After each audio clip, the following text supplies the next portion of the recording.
Defending champion Aryna Sabalenka set up a tantalizing Australian Open semi-final against American teenager Coco Gauff after overpowering Barbora Krejcikova in a straight-set victory.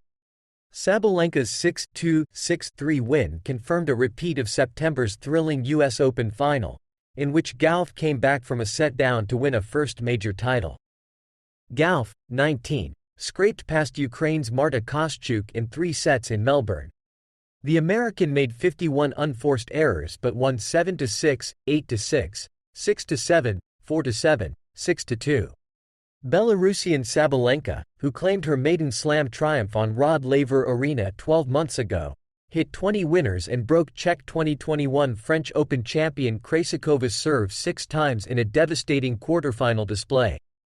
That was in sharp contrast to last 4 opponent Gauff's victory, with the 4th seed saying she hopes to have got the bad match out of the way, as she aims to become the first women's player since Naomi Osaka 3 years ago to win back-to-back majors. The other 2 quarterfinals in a women's singles draw blown open by a string of high-profile early exits take place on Wednesday. One of China's Zheng Qinwen, Russia's Anna Kalinskaya, Ukraine's Diana Yastremska and Czech Republic's Linda Noskova, none of who have ever played in a Grand Slam semifinal, will meet Gauff or Sabalenka in Saturday's showpiece. Sabalenka could not have wished for a much smoother Australian Open title defense to this point.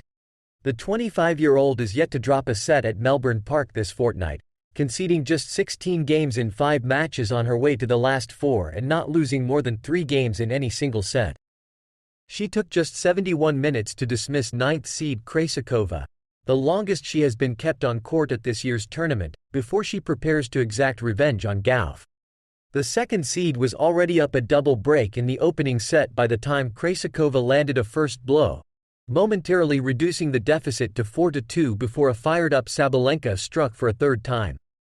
There was little Krejcikova could do to delay Sabalenka as she again trailed 4-1 in the 2nd set, earning 1 break back before falling to the first of 3 match points on her serve. Unbeaten in her last 12 matches in Melbourne, Sabalenka has now reached the semi-finals at her past 6 Grand Slams, becoming the first player to achieve that feat since Serena Williams made 10 in a row between 2014-17. Gauff had breezed into the Australian Open last 8 with a series of clinical and composed performances, but her display against world number 37 Kostyuk, the highest-ranked player she has faced so far, was far from convincing.